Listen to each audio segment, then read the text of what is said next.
meantime, the Celestial Orb is not particularly important just yet. Or rather, we can do the side quest for it, but we're not going to do it just yet. But something we are going to need to collect for that side quest is these Moonstones, or Moon Rocks. And hey, we made it to our first day of spring. We have 20 days of spring. So anyway, that's the importance of the meteor strikes. It's going to be the falling of these moon craters as well as other rocks or boulders, so it replenishes your stuff that way in regards.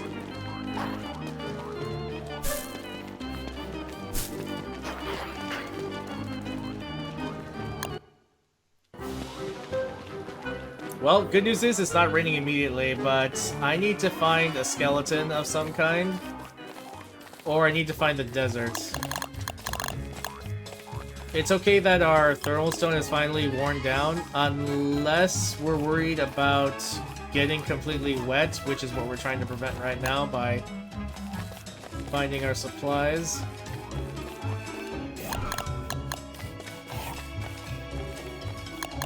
We're missing a key ingredient before I can make what we need the Deerclap's eyeball for. We need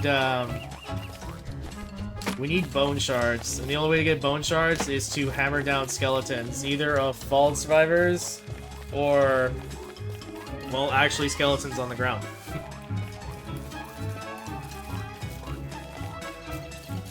Also, I've been so caught up with explaining things, I forgot to actually mention to make the key item for the run through, or that you should make as soon as possible. The only reason I didn't is because I was out of gold. You need gold, and I think you need 2 gold, 4 twigs, and a McTusk, well, tusk, in order to get this, in order to make this item. But the item is absolutely pivotal, and it is necessary for every run of the game. So, we can leave the thermal stone here for now. Let's go ahead and pick up the tusk and prototype what we need to. It's in the clothing section, and it is right here. This is the walking cane. Why is it good? I don't know if you can see it yet, but I can move faster even with the piggyback on. That's right. The walking cane, as long as you have it equipped, will always give you 25 speed. So in other words, you're always on a road. And yes, when you go on a road, it adds up. Oh, we're almost flying at this rate, yeah? Okay, well those pangles are gone right now. But their mini glaciers still remain. Let's just go ahead and take full advantage of this ice. I'll admit, even when I was playing Don't Starve 1, I didn't really put much value in ice. But I've obviously since very much changed my opinion on the subject. Anytime you can use ice or twigs or anything inedible, that's something that's easy to access especially, it's very much to your benefit. You just gotta be careful with certain recipes.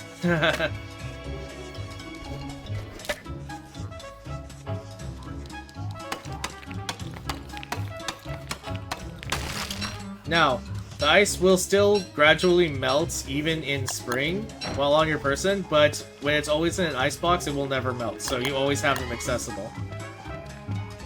And my goodness, the walking cane changes a lot. In fact, switching into it in advanced playthroughs is going to be pivotal to making necessary progress against bosses.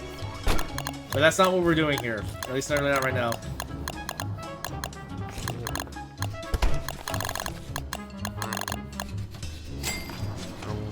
This guy's still after my minerals.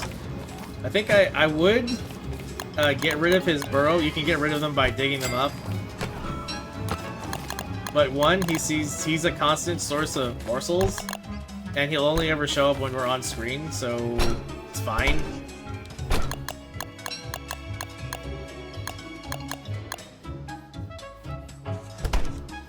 We are going to do something with the twigs, don't worry.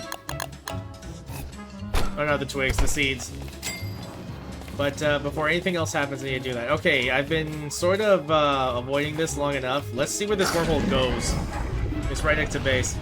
Now, one of these wormholes is guaranteed to put you out in... Ooh. Oh my gosh. This whole time, we've had a arguably better wormhole than the one down here leading us out to the Mandrake Forest, in which case we already fulfilled that by getting the Mandrake there. Well, how about that?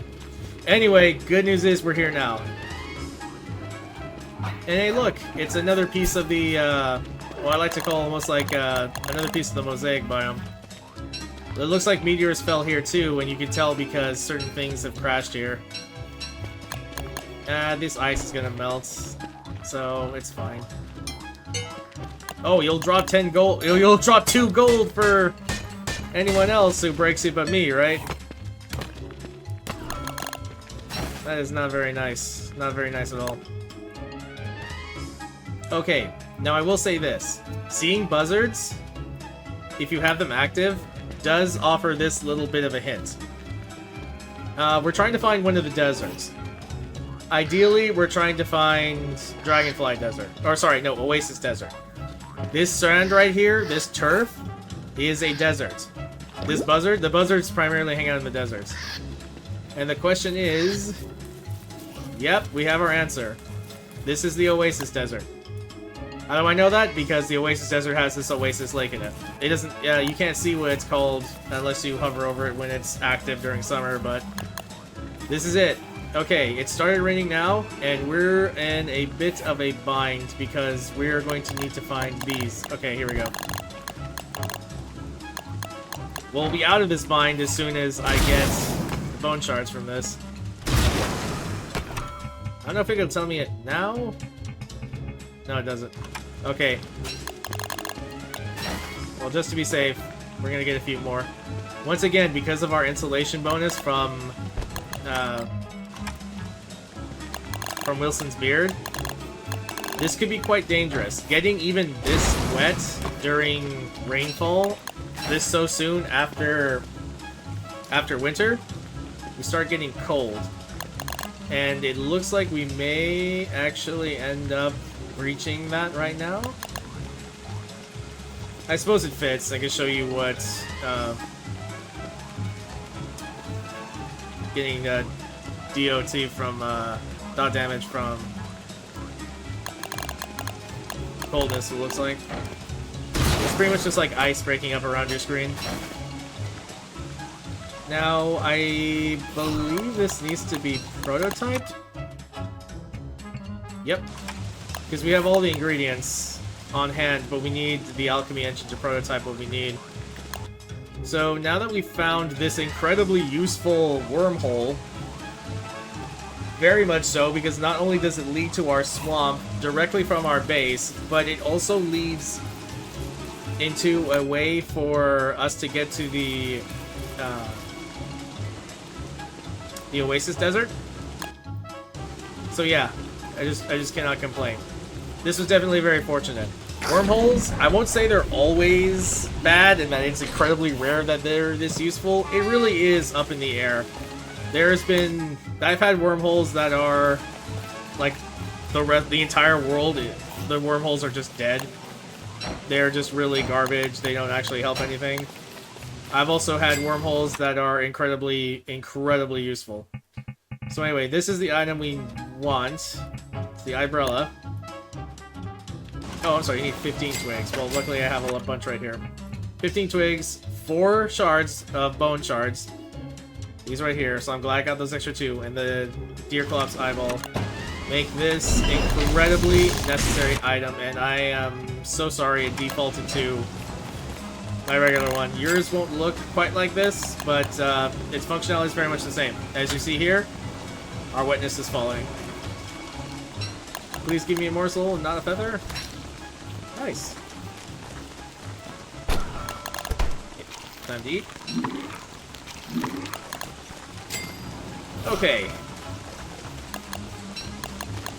You know what? We're on such a roll. Let's just keep going in this video session. I may end up making mistakes, but they'll be learning mistakes.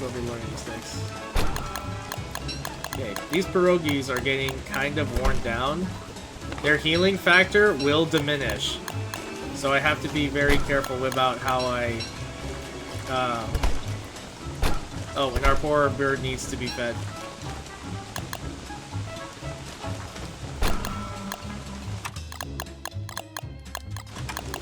Okay. No putting in there. We'll go ahead and feed him. Get an egg out of that. Put these in here. We are out of gift wrap, so we're going to need to go to the swamp. Luckily, we have just the answer for that. You just go down. Or, well, to the side, and then down.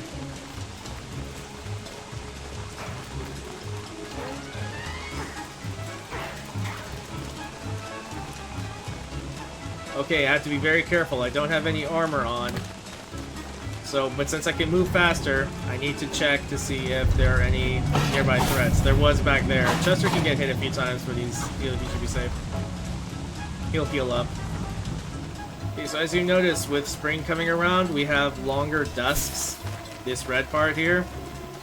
Shorter days and shorter nights. So it takes its extra time from there.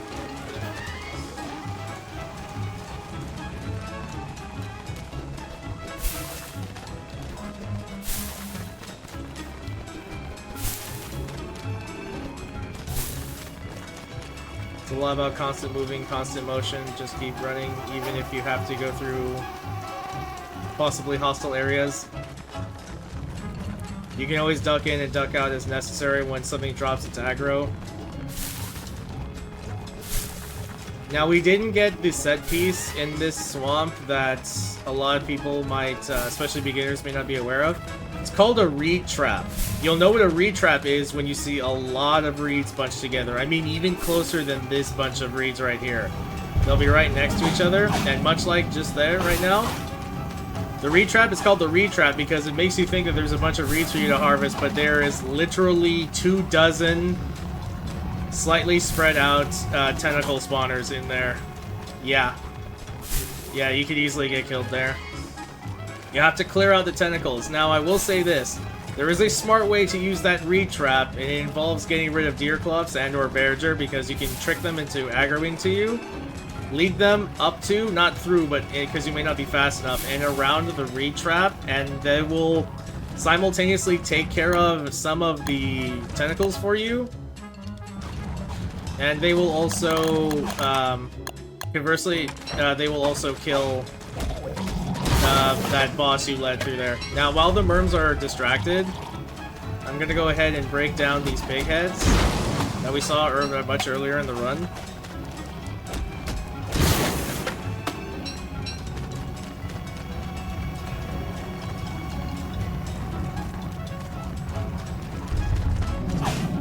Ooh, okay.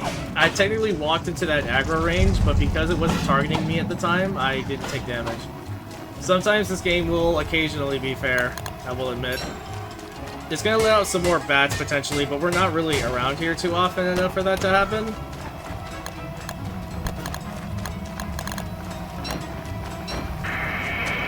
Let's go ahead and take care of them for some meat.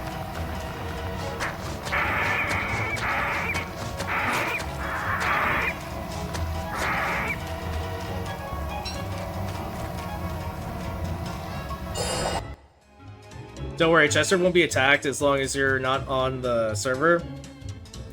And if he was, he can out-heal the mosquitoes. There's actually a few things Chester can out-heal. He's a little bit more durable than you thought. I'm not saying, like, ignore him, but oh my goodness. Okay, you guys see the biome on the other side over there? That's a very important biome for a full playthrough of this game. It's on the more advanced track, so don't worry about it right now. I will redirect you after this series to go watch my Whirly walkthrough where we engage with the whole game. But yeah, that's a very important place. That's called the Lunar Grotto. Obviously, there is no, you see the gaps in between here is very much on purpose by Clay. Yeah, don't be fooled. It's not a matter of simply turning the corner. Okay, there's a very small chance that could be the case, but at the same time, it very much probably involves going right around here, then all the way back, and then looping around it. Yeah, the world generator is obviously very mean down here. There's a reason a lot of people are off-put by the caves. What I'm really down here for, though, is light bulbs. And while I found 5, I can see off the offset of my screen. There's something you haven't noticed yet, which I probably pointed out in my edited review and voiceover commentary, is you can always see a little bit more that is revealed around your point of view than what you discover on screen. So, for example, according to this, there is a bunny hutch over here. I mean, it might be because of the light limitation, but nope. It's definitely over here. Oh, whoa, whoa, whoa. That wasn't very nice. Okay, I'm sorry. I should have mentioned. Be careful going near bunny men, or because I have low sanity, this is called a beard ward.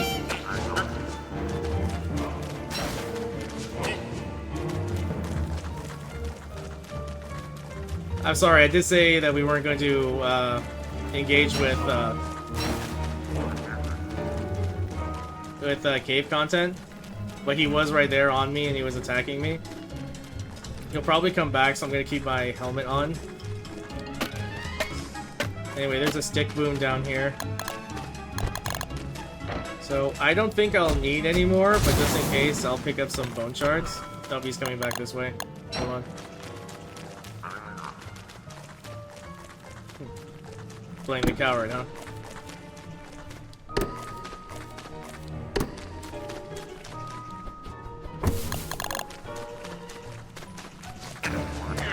Okay. We're not gonna take any of his loot because I said I wouldn't engage with this content. I'm okay with leaving this down here. But what I was really looking for, yeah, we're really just down here for light bulbs. Like, I just need to get a spare light bulb, man.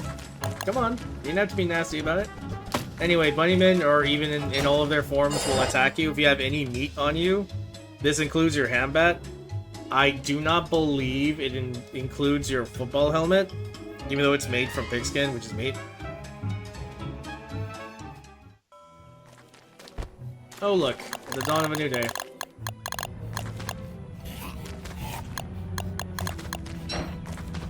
Okay, well...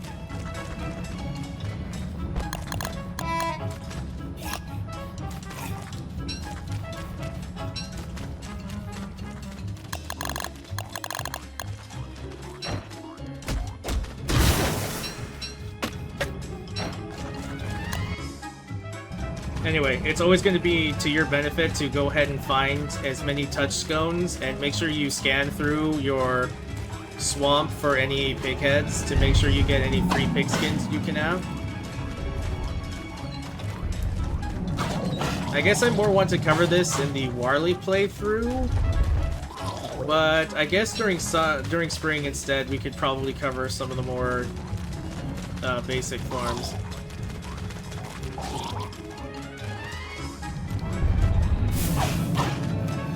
I think I was just out of range for that on top of it. Thankfully, we're also fast enough. This walking cane is making a lot possible, by the way. Especially for avoiding damage. So the things I want to cover in spring are literal farming, as in crop farming. And, or actually just farms in general then.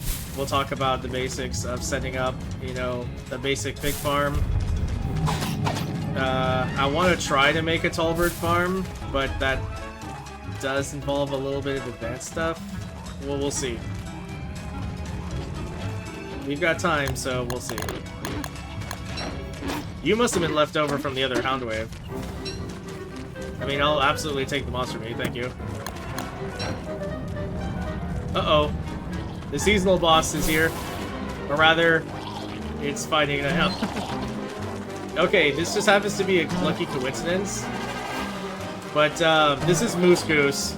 And it is the first seasonal boss I learned to fight because she is the easiest to learn how to kite and to fight. And you know what? Since I'm over here, let's fight her, actually. Yeah, she's that simple and direct. There's just one thing you need to be careful about with her. She has a really bad tendency to... Alright, she'll do two things. As you've been seeing, she has that really big headbutt attack, and it hits like a truck. But it is also relatively easy to dodge. I say relatively on purpose because depending on if the game, how it wants to feel about the range, the attack range she had in, yeah, the game's not perfect and its combat isn't either, but I digress. She's going to ideally headbutt you a few times. She hops around, which makes it very, very erratic of her movements. I believe that's also kind of her point. She has that honking attack right there that you saw. And you know what? Since she wore down these worms, I'm gonna get rid of their shack so they don't spawn from there anymore. Oh, I am so glad. Are you coming over to the road? No, you're not. Okay. So let's show you what she's got. She hits, you hit her for 3, you move away. If she honks at you, she makes you drop your item. Just be ready to grab it. It's not all that complicated. And this is the whole fight. I mean, I say that now having only just tanked Deerclops, the winter boss. I should also mention, I'm doing this with a piggyback on, which I wouldn't suggest, but I'm just being stubborn like that. Yeah, she's meant to be, like, silly and erratic more than anything else, but she is the perfect first boss for seasonally with, that isn't forced on you, like Deerclops. If you're ready to, like, press the, you know, acquire button as you move away, that's because of shift in my movement, or shift in my direction. Why would you attack Chester, you lousy controller? You can just pick it up immediately. You see, I disagree with that last one. I think I was far away.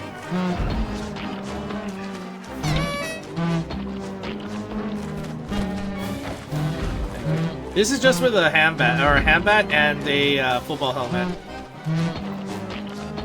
8% damage reduction, and we're holding strong. The biggest, well, okay, when the game isn't cheating us from, okay, fine, I'll drop the piggyback so I can move fast enough. Yeah, see, in key moments like kiting, that 10% does make a difference.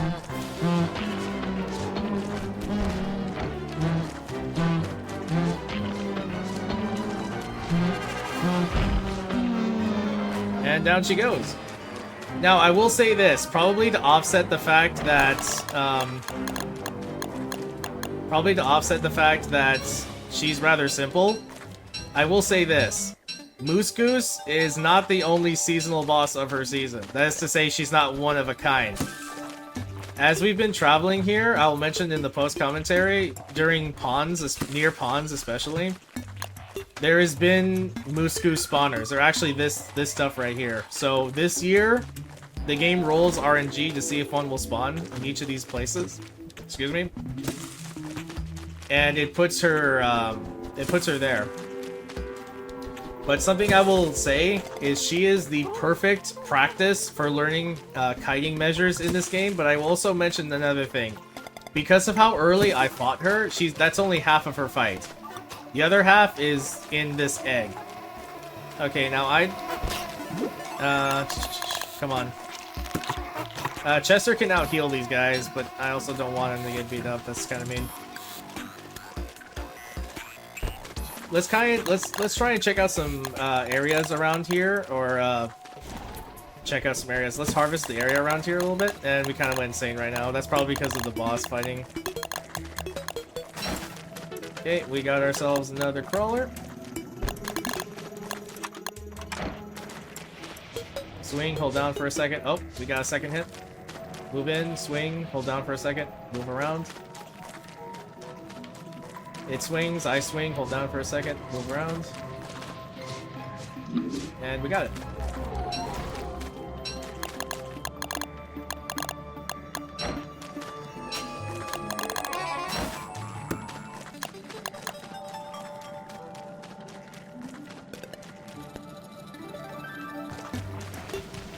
I can trigger the second half of her fights by...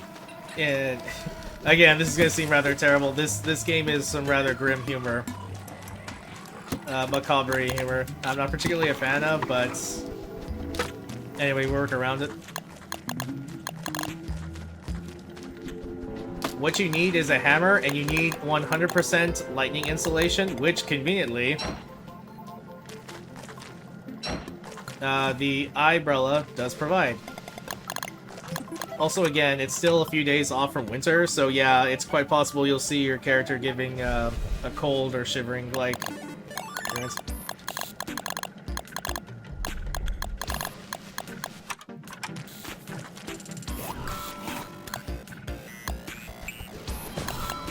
Okay, always remember my own advice.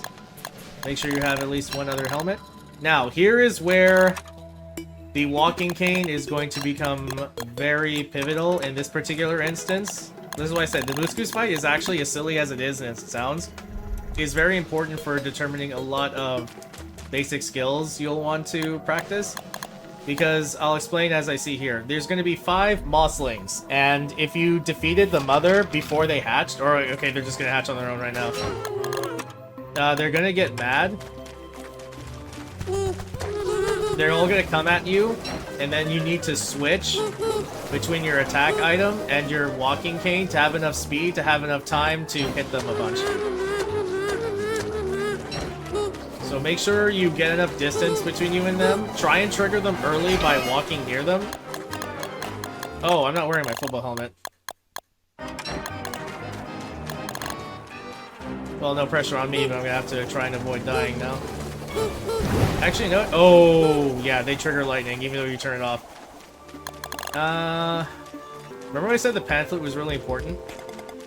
I might end up having to use it here.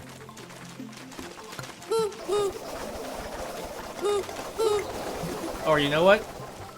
This is a good example of not being too proud to step aside or to step down. I'm not equipped to fight these guys right now, or at least not because I don't have any healing foods. So what we're gonna do is we're going to, isn't it? Yeah, my wormhole's over here.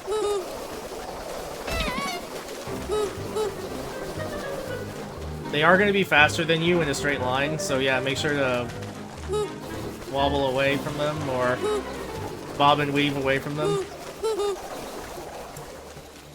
I'll come finish what I started, but I gotta make sure I have the right gear for what I'm doing, and the right loadout.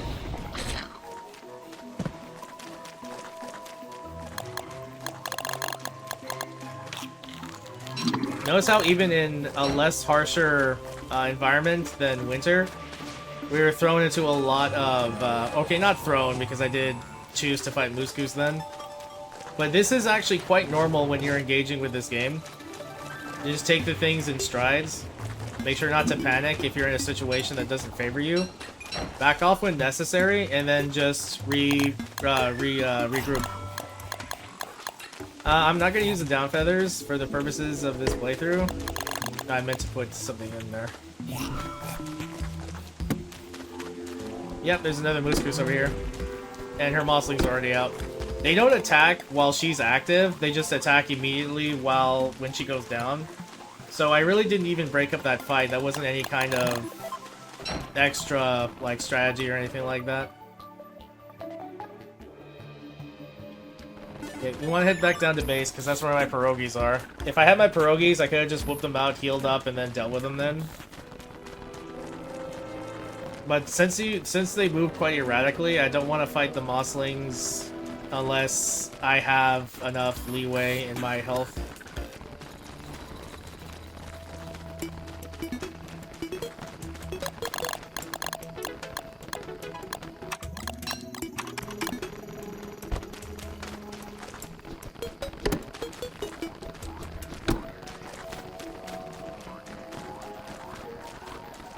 Since we always use that road, I don't mind leaving a couple of things along the way.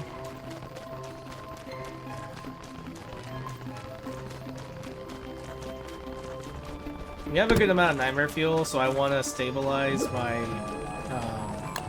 my sanity a bit more. I can't switch to the Tamo Shanter, not really, because I have to worry about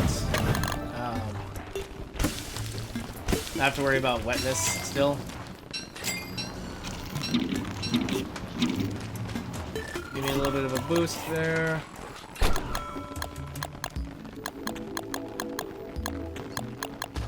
I think I put him in the second one, right? Yeah.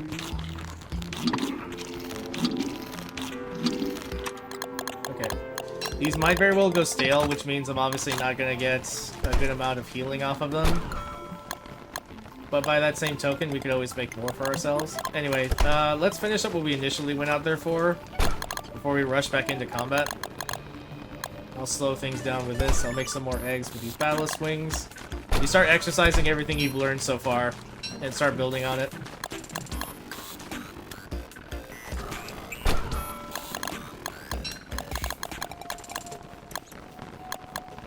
So we're gonna want a meat, a vegetable, and some eggs, and that makes pierogi.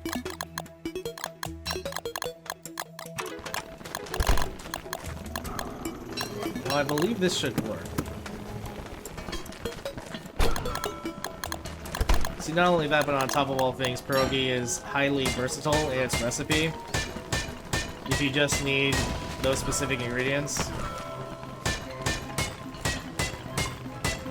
Unless it wants to prove me wrong and something else sprouts out of that. Nope, we got pierogies. Yeah. Very versatile dishes in pierogies and meatballs are going to be very key to helping you reach a level of stability in the recipes that you use in this game. So you can start branching out to any other recipes that you might find interest in.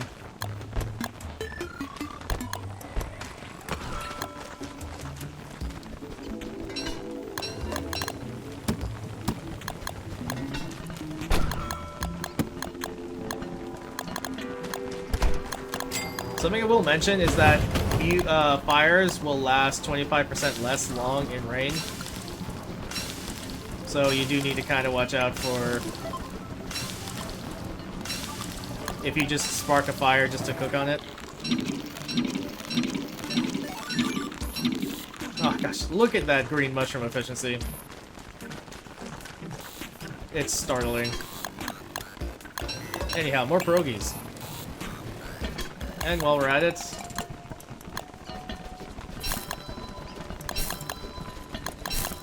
more papyrus, please.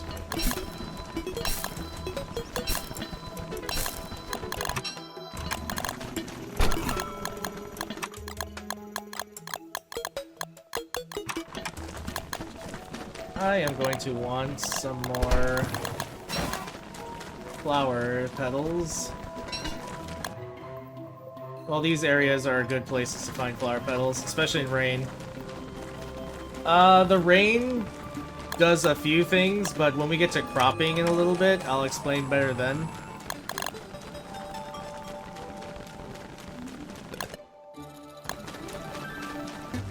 But it does do a few things that are advantageous. And we're gonna take 1 damage from this, but that's fine. It's a rose.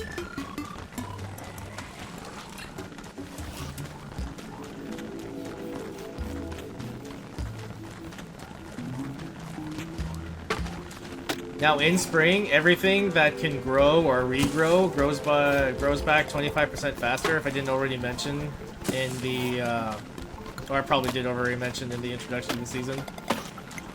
But I want to mention it live for anybody else who might be just watching the raws or not with any of the edits in it. We have 9 papyrus, so let's just go ahead and take advantage now and just get 9 flower petals. Ooh, hey. I do believe I forgot some of these.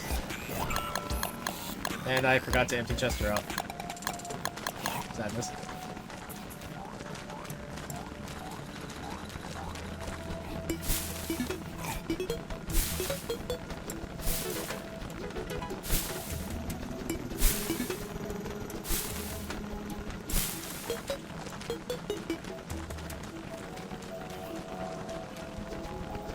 Yep, these berries came back.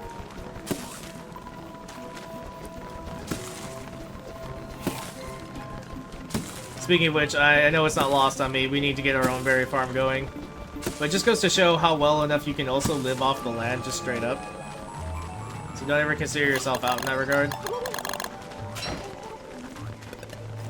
Okay, here's how you bait a gobbler. Oh, well, until it decides to run away. This is why they're a problem, by the way. He's just running to each one. He's not even letting himself get baited. Okay. You put some of these down here. I don't have a hand bat on hand. Give those back. Like I said, I turned them off. They're just annoying. They're not even too rewarding. You get 2 drumsticks off of them, and yeah, I know you can make a very unique dish out of that, but there's just so much other choices. And unless you're paying wig for it, it's not particularly useful.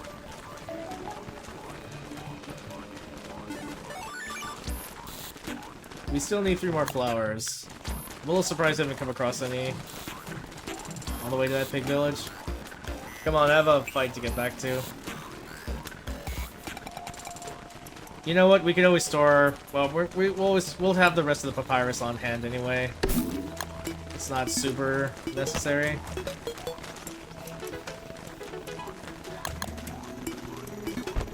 Oh, it looks like a meteor might have unearthed that vegetable.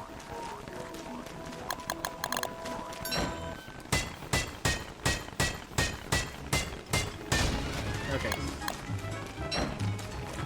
By the way, where were we? Oh yes, I think we were making more pierogies? But no, I was actually out there making more gift wrap. Don't I have that saved on one of these? Yeah, I do.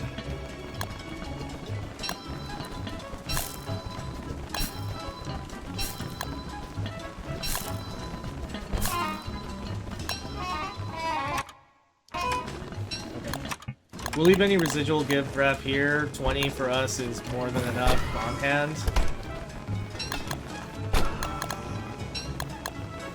Now let's go ahead and group up what we have here. As far as meals are concerned, I have 3 more carrots, and I happen to have some Tolbert eggs here. Happen to have. Nope, not 2. That makes something else. I mean, 100 hunger and 60 healing. Yeah, man, that's massive. Funny enough, I end up playing characters that can't take full advantage of this. When you see my playthroughs, it'll make sense. Warley technically does on the first bite, and it diminishes, but again, that's his character attributes.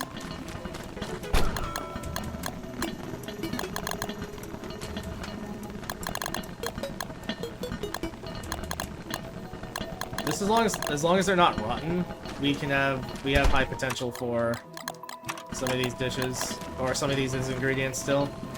And I know that in this bundle we have much more monster meat and big meat. Okay, please give me a morsel and not red feather. Yay! Oh, I thought we were gonna make it in time. Okay, the meaty stew only restores 75 hunger now. I guess I'll just eat it now. Okay. For healing purposes, I'll leave out 1. And we will bundle the rest of our stuff.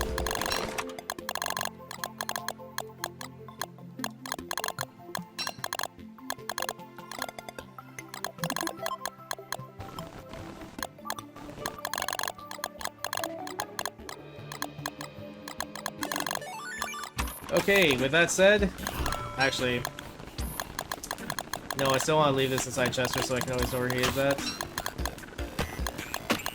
Don't ask me why, but even without baiting the bird cage, I always end up getting a bunch of birds just trapping themselves. It is quite silly.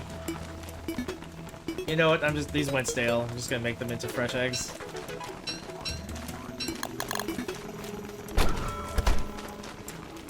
Okay, please be a morsel. Nice. That is not a tip, by the way. I know it seems like asking nice works, but trust me, it won't work when you want it to. Anyway, I digress. Okay, I believe we can head back to... Okay, no, that leads to the other one. We'd have to go through the swamp. Okay, now something you'll also notice is about headgear and wear is that I am starting to lose durability over time. Now, there does exist an item in the clothing section called a sewing kit, and we can absolutely make it now. It requires, I think... Let me see if I can see it right here. No, I can't see it yet. But it's a sewing kit. It requires 2 hound's teeth, 1 log, and I believe 6 or 8 silk. It gives you an item that has 100% durability. It loses 20% every time you use it. It restores not the same amount to every piece of clothing that you can use it on, but it does replace a good amount. I think for the... Oh, I know. For the umbrella, it's 45%. So yeah, we're absolutely going to be making that. So I think what's a little bit more frustrating here is as we gather more of these... I do believe the mosslings have a herd mentality, which means if we attack one while they're asleep, they might all wake up, or they might be a little bit more unique. Also, I took a wrong turn. I was so used to going to the triple-back test biome. And by the way, that's a little bit of the drawback of letting the mosslings go, is that any nearby food, they'll just eat up themselves. So they are an annoyance. They do pose a little bit of a... They are a nuisance. Moose Goose, the mother, won't always be around them. In fact, since she likes to put them near... Since she likes to set up her nest near ponds, which is where the frogs come out, the frogs end up sometimes whittling the mosslings down. You can kill the mosslings before killing Moose Goose herself. Okay, these guys are awake. And we got hounds. Well, we also have a walking cane, and we also have roads, so we're just gonna keep trailing them behind us until we reach the beefalo herd, because I do not have a hound trap set up yet. See, this is very vanilla, but and I know on console you absolutely don't, but this is also conversely why I turn off hound waves, because this is just annoying. I can deal with the hounds. It's just a matter of me having to stop and go to the place where I can deal with the hounds. Yeah, it's a good amount of them. And yeah, I would be in trouble even with armors and all their stuff, but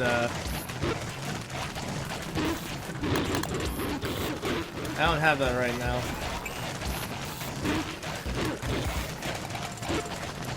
This isn't particularly fun, it's just something I have to do.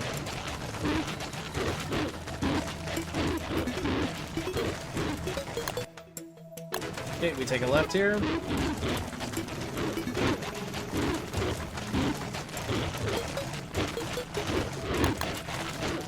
I also like how they attacked at night. Oh, it finally stopped raining.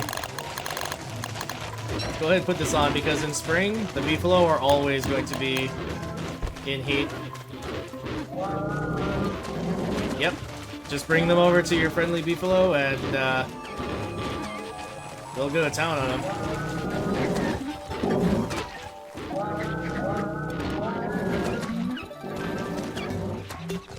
There they all go. Yep. Naturally occurring hound trap right here.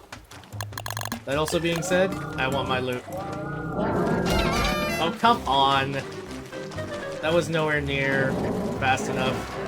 I mean, I suppose I could always herd them away, I guess.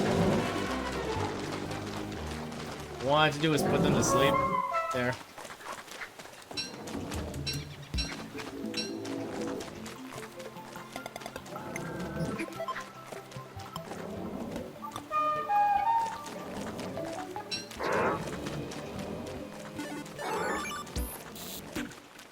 Okay.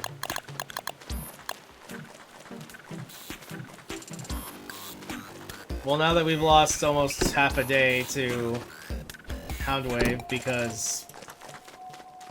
fun? Question mark?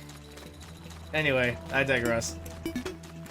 Jester will catch back up with us. We're gonna go head towards, oh wow, we moved fast. We moved too fast for one of them.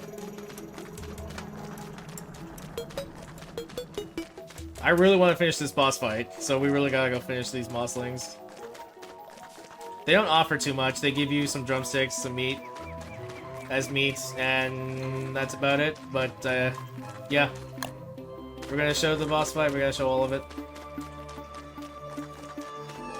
Something I will say is that, because it is true, I'm not just doing this out of stubbornness. Please understand that meat is meat, and even though the drumsticks count as pretty much just like a different flavor of morsels, if you were to go around and practice on all of these moose goose spawns, you can get in. This is how I learned how to kite most effectively, is by fighting moose goose and her mosslings.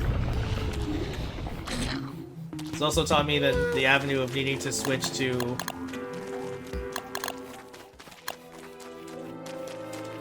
the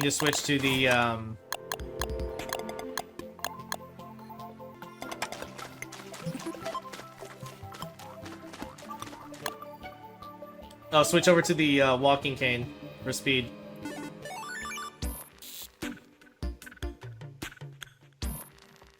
This one led back to it's dusk now, that's fine. This one led back to picking, right? Okay. While I was ordering things, I put my...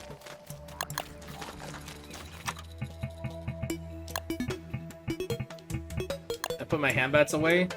I need flint. One time, right?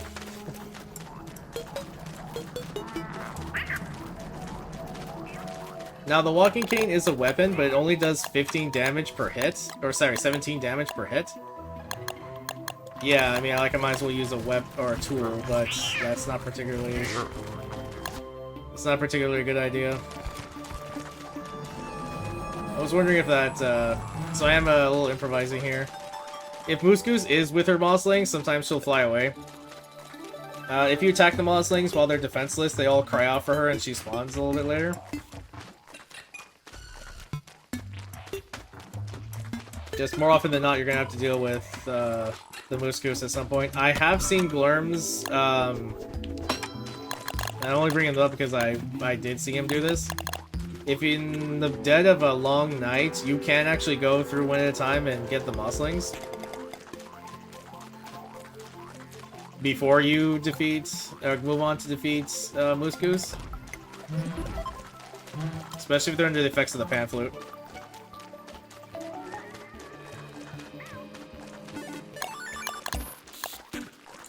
Anyway, this is the reason why I needed the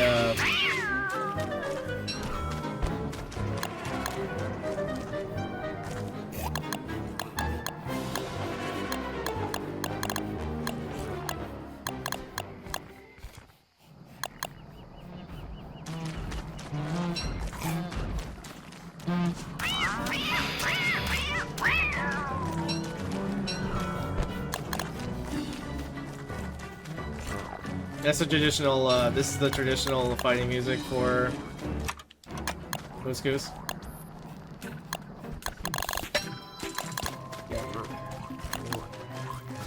Having been a little overzealous and reacquiring my food and getting the bundles ready. This is gonna happen to you, by the way. You just gotta give yourself the leeway. I'm just trying to make sure I cover everything. Basic. Now, the question is, where did they go? Now, if you're on a controller, you need to replace your weapon with what you want to switch to in the walking cane on the same area.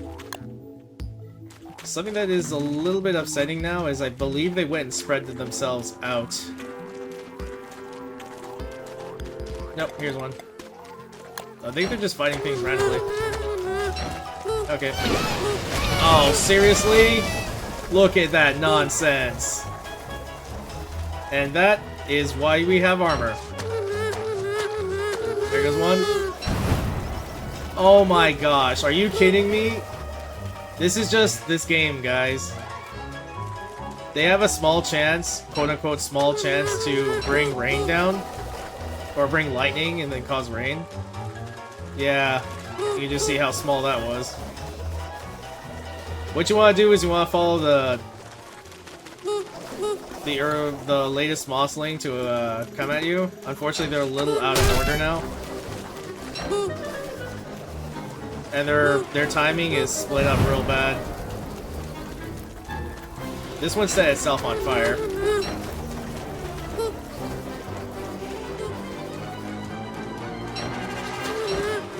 Just always be ready to switch off.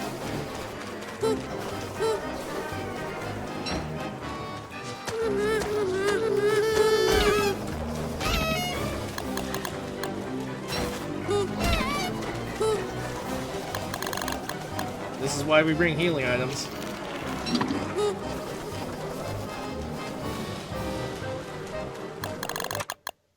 Here come the other two. I wonder if I could put them to sleep. Or I could let them kill themselves. There's also a let, so...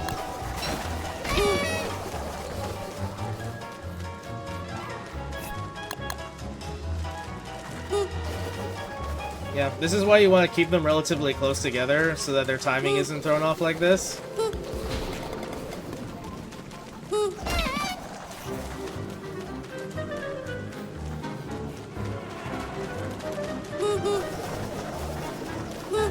That and the annoying situation where they always seem to know where you are.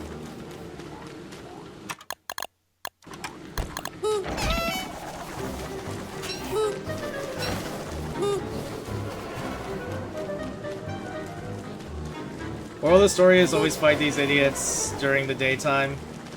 And make sure you don't leave the fight, because they're gonna get disjointed like this. I could follow up on them, but I have to drop the lamp at the same time.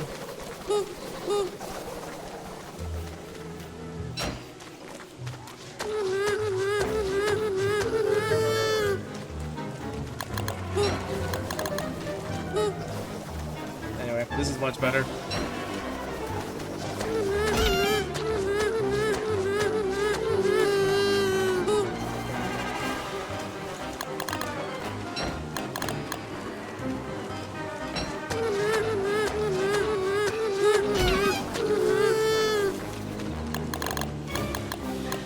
Anyway. There that was. Yep, they're good sources of meat, and believe me, they're not that annoying. If we have any extra time, I'll go ahead and I'll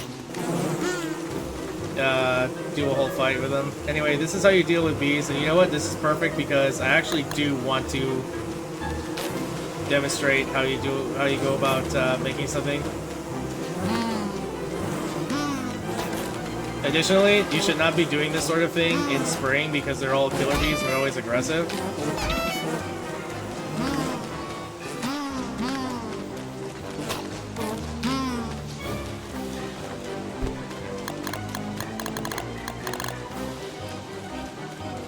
Some bees have already respawned at this point, but what you're really supposed to do is, since the bees respawn so fast, you dodge them by moving through them, and you destroy their hive.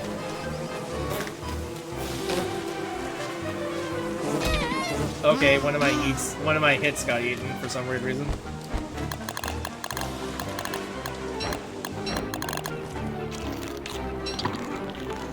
You know what, if these are stale, I'm just gonna use them for their low healing.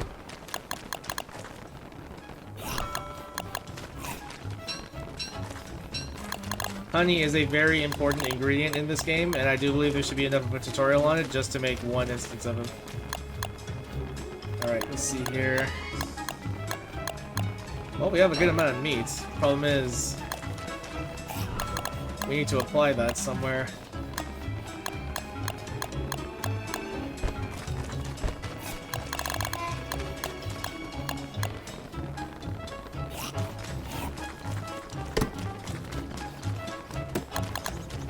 Anyway, while we're done with that combat nonsense,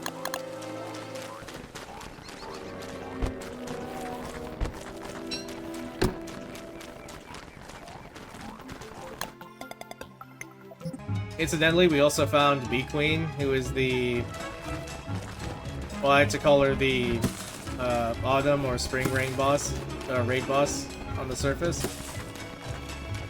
You've also seen these enemies' health. This is how I also tier them, because of how much health they have. The longer a fight goes in this game, the more opportunities it is for it to go south for you, and to how much more of a resource drain it's going to be on you, on your armors, on your healing foods, etc. Of course, that contributes to how much time and effort you need to put into all this. Okay, this is on the bottom, right? Yep. Actually, this makes sense. So, we actually have a through point over here. So, it might actually be shorter to just walk home this way, only because we have the roads and the rocking cane. But this is the kind of B field I was talking about. This is also where we could have found Chester's eye bone.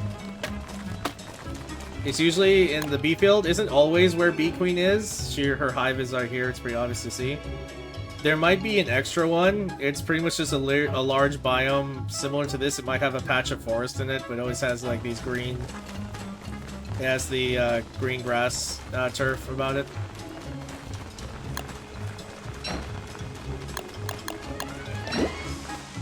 And more meat is always appreciated.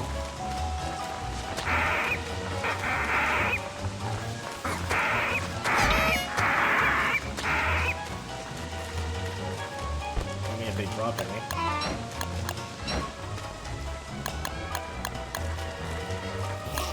Let's see, we got a Battleless Wing. That's it. You know what? I guess we'll move on.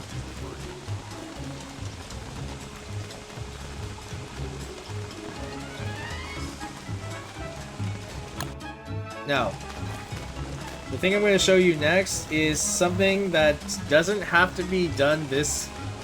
Well, I say late, but it really isn't. And by the way, this is that thing I was talking to you about. The lure plant. Spring is going to be very important for you to walk around, because the lure plants have a really bad tendency, and by bad I mean they have a really bad intentionally programmed tendency to spawn behind you. And if they're allowed to you know, grow their to fruition, they can start destroying stuff in your base if they spawn behind you. Please be a morsel. Thank you.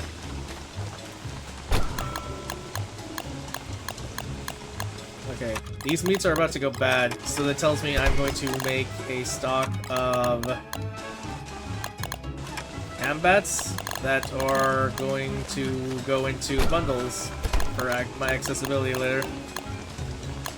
Alright, let's go ahead and figure out some things, and then tomorrow I want to start showing the basics on crop farming. But first, we need some sanity food.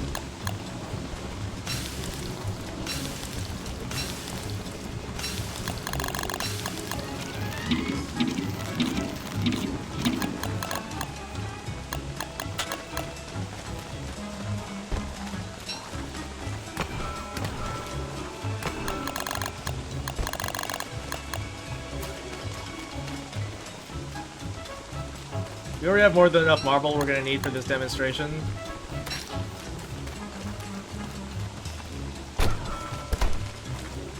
Also, we should always practice, well, farming our resources whenever they crop up. You are also left over from the Hound Wave. That was weird.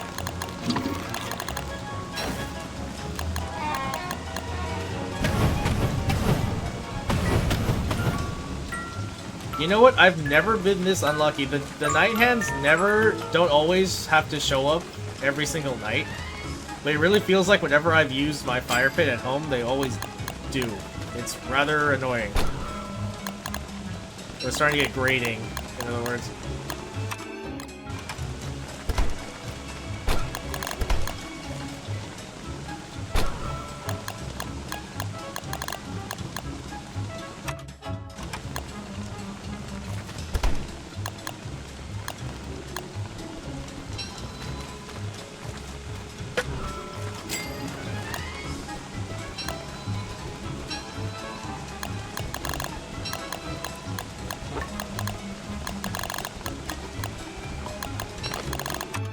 going to be my weapon stash. I'll always keep it on hand, so just open it up and just rebundle things. Okay, well.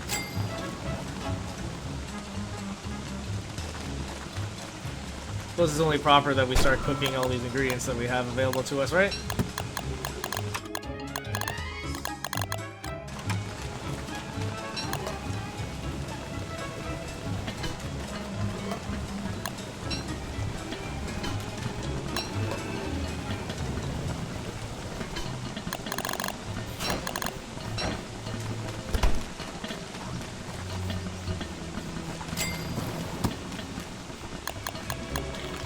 Now, I should mention, it's not like it's impossible things to go on fire, like you saw the stupid moslings ignited themselves, even.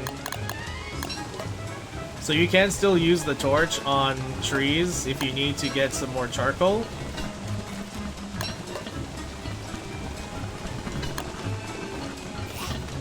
Just know that you're not restricted by that.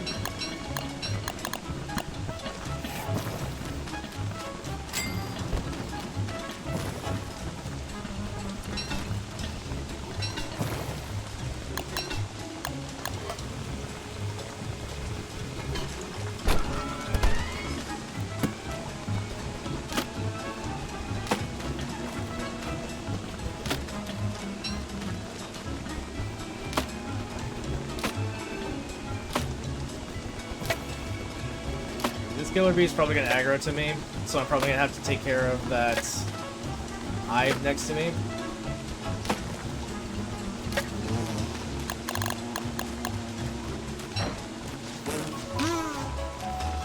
Yep, even from that far away.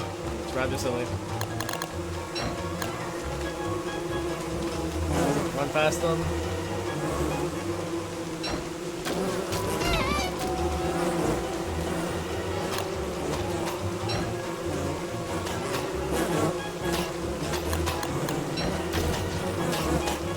Now that they're all taken care of.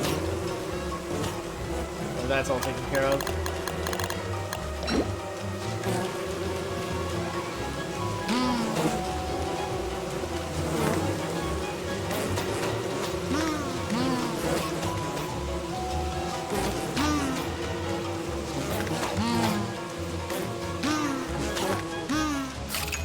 If you absolutely need to, you can always use Chester to distract them.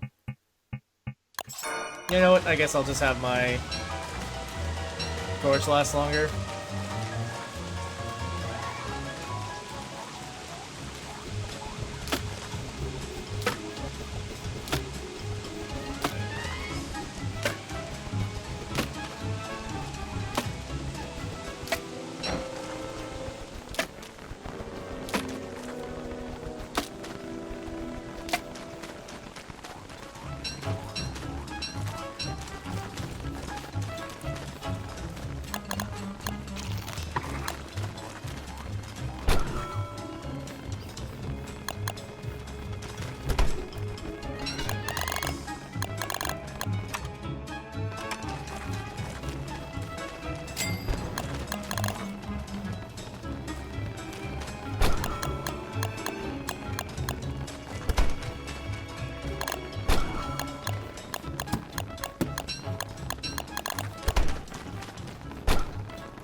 I would say this time right now is appropriate to go ahead and... Let's see, only 3? Did I get any more in Chester? I don't think so.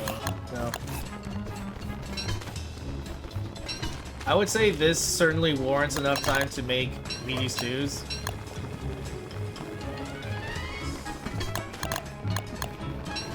Especially if the big meat is going stale. And you have some residual monster meat. Just go ahead and make some more. They're effectively double the value and over of meatballs, so yeah, perfect complement for that. Also, make sure to put anything that you've cooked away so that it slows down its decay as fast as possible.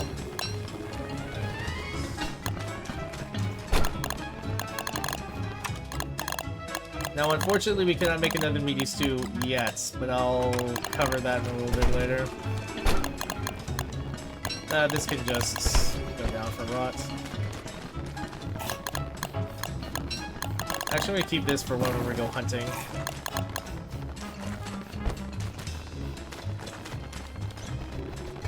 Now, something should be addressed immediately, and that is going to be our hound situation.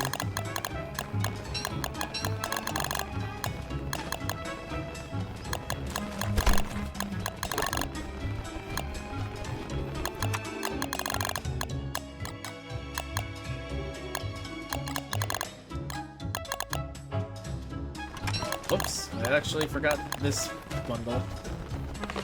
Let's go ahead and add it to the rest of our stuff.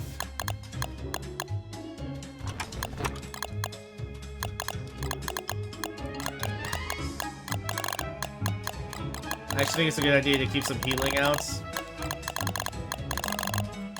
In the advanced track with Barley, you'll see there's a better alternative through defeating Bee Queen.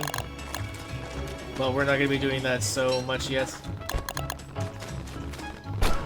Okay, now in order to deal with our hound situation, we have to get a bunch of logs, even more than that. So what we're gonna do is, I would say you only need to make one of these, or maybe two. This is gonna change a little bit later in the advanced track.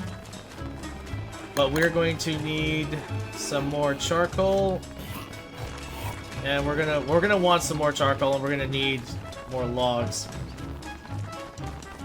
So the hounds in themselves provide another answer to themselves, and what that means is that every hound's tooth makes an item called a hound trap, which is specifically made for, you know, defeating the hounds.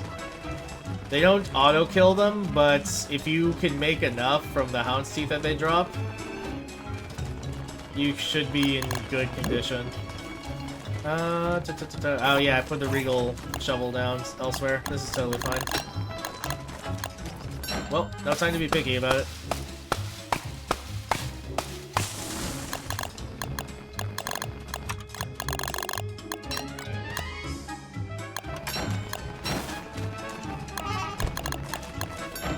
Time to work at night.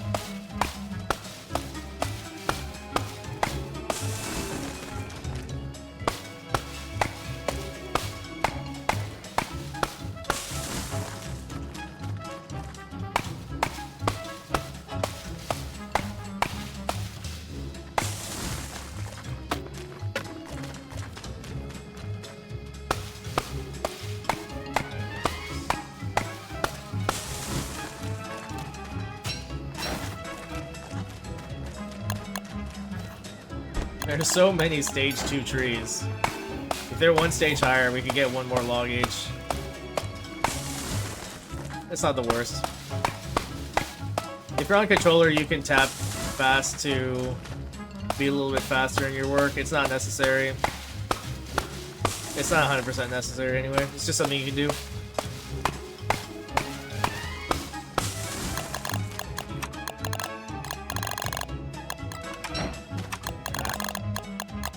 Keep these close.